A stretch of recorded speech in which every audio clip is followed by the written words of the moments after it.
Okay, so example देखो क्या है, if Zeba were younger by 4 years than what she really is, okay, then the square of her age would have been 11 more than 5 times her actual age. What is her age? Simple example है ये। Example में हम लोग क्या करने वाले हैं, उसका जो फाइंड करना है what is her age now, उसको मैं अज्यूम करने वाला हूँ। Solution, okay, late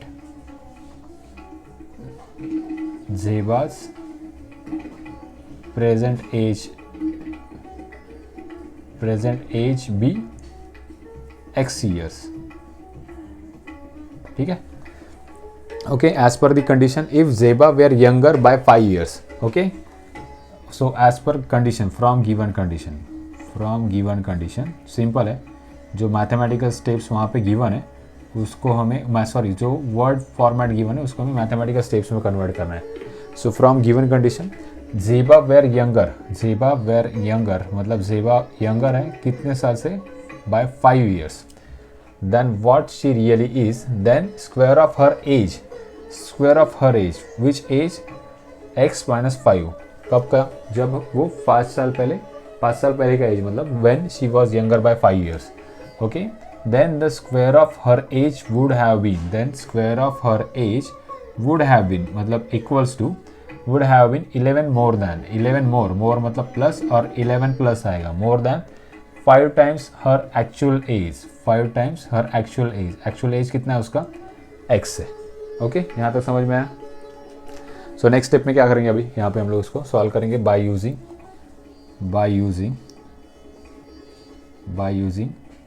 a plus b bracket square is equals to a square plus 2ab plus b square.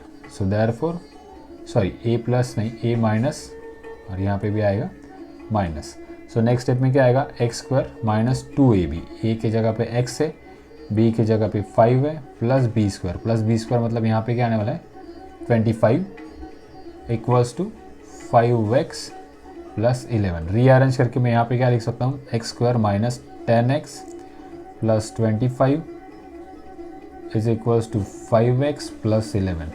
Okay, next step में क्या आएगा, इसका answer X square minus 10x as it is, ये प्लस 5x है, यहाँ पे आके क्या बनेगा minus 5x plus 25 plus 11, left side में जाके माइनस 11 इक्वल्स टू 0 फॉर्म होगा यहाँ पे। अभी इसका आंसर क्या आएगा, therefore X square minus 10 minus 5 becomes minus 15x, okay, plus 15 plus 25 minus 11, it will become plus 14 is equals to 0।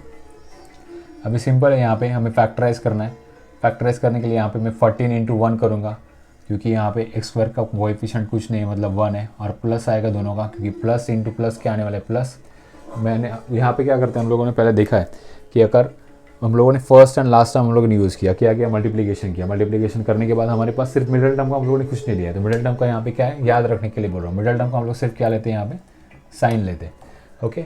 और ये हम लोगों ने पहले भी देखा है कि प्लस मल्टीप्लाई बाय प्लस अगर हम लोग कर रहे हैं तो उसका आंसर क्या आता है, प्लस आता है। माइनस इंटू माइनस करेंगे तो क्या आंसर आएगा, इसका प्लस आएगा, ओके। ये फर्स्ट पार्ट हो गया। सेकंड पार्ट में क्या आता है, प्लस इंटू माइनस अगर किया तो इसका आंसर क्या आता है, माइनस, एंड माइनस इंटू अगर प्लस हम लोग अगर कर रहे हैं तो इसका आंसर क्या आता है, माइनस। अगर यहाँ पे ऑब्जर्व करोगे तो अगर कोई भी दो सेम टर्म्स का अगर मल्टीप्लिकेशन करो तो आपको साइन का आंसर क्या आ रहा है, प्लस आ रहा है। इट मीन्स दैट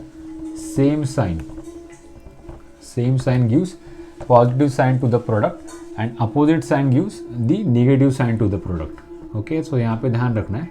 तो यहाँ पे क्या आएगा, ऊपर सेम साइन है और नीचे हमें वो दो नंबर्स का मल्टीप्लिकेशन करना है। इसका मतलब ये नीचे जो नंबर्स रहेंगे उनका हमें सेम साइन लेना है। सेम साइन के लिए यहाँ पे एक साइन हमारे पास गिवन है ऑलरेडी, जो मिडल टर्म का है। सो यहाँ पे माइनस है तो दूसरा साइन भी क्या आएगा, यहाँ पे माइनस ही आएगा। अभी यहाँ पे क्या करना है, हमें ऐसा नंबर फाइंड करना है जिसका मल्टीप्लिकेशन 14 हो और माइनस माइनस बिकम्स प्लस, और वो दो नंबर को प्लस करके हमें क्या बनाना है 15 बनाना है। तो सिंपल आंसर कौन सा है, तो दैट इज 14 एंड 1। 14 इंटू 1 करोगे तो 14 प्लस 1 करोगे तो क्या आएगा, 15 आएगा, ठीक है। तो सिंपली अगर इसे सॉल्व करेंगे तो अभी यहाँ पे 14 एंड 1 है, तो यहाँ पे हमेशा ध्यान में रखना है कि जो मिडल नंबर है वहाँ पे बड़े नंबर वहाँ पे 14 आएगा, और साइन है वहाँ पे 14 आएगा, और सेकेंड साइन माइनस आएगा, ओके। इसके फैक्टर्स क्या है, -14 -1 यहाँ पे हम लोगों ने लिख लिए।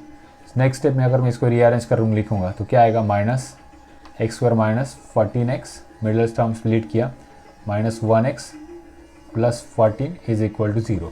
ओके, कुछ बच्चों को यहाँ पे कॉमन निकालने में तकलीफ होगी तो मैं इसको रीअरेंज करके दे रहा हूँ, -14x - 1x। अभी ये +14 है, +14 को मैं ऐसे लिख सकता हूँ ना, -14 × -1 -14, +14 को मैंने लिखा -14 × -1 which is -14 - 1 that is +14।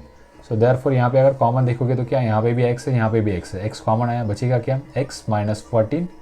Okay, यहाँ पे क्या कॉमन है, -1 - 1 कॉमन है, बचेगा क्या यहाँ पे, x - 14। सो इक्वल्स टू क्या आया, 0। रीअरेंज करके हम लोग क्या लिख सकते हैं, यहाँ पे भी x - 14 है, नेक्स्ट टर्म में भी x - 14 है, तो यहाँ पे क्या आएगा, x - 14 कॉमन आएगा। नेक्स्ट स्टेप में बचेगा क्या, x बचा और यहाँ पे -1 बचा, इक्वल्स टू 0। ओके, अब ये टर्म को हमें सॉल्व करना है, ये टर्म 0 कब आएगा, LHS when x - 14 is equal to आएगा 0 और x - 1 कितना आएगा, 0। सो रीअरेंज करके आंसर कितना आएगा, x is equal to +14, x is equal to कितना आएगा, +1।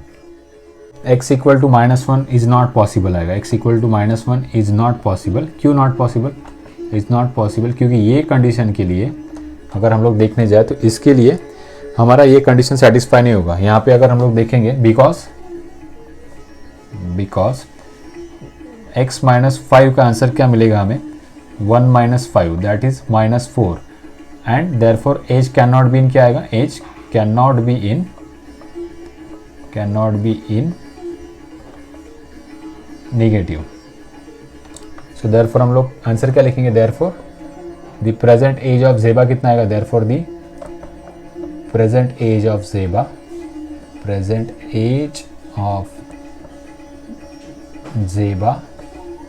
is 14 years. That's it. Simple.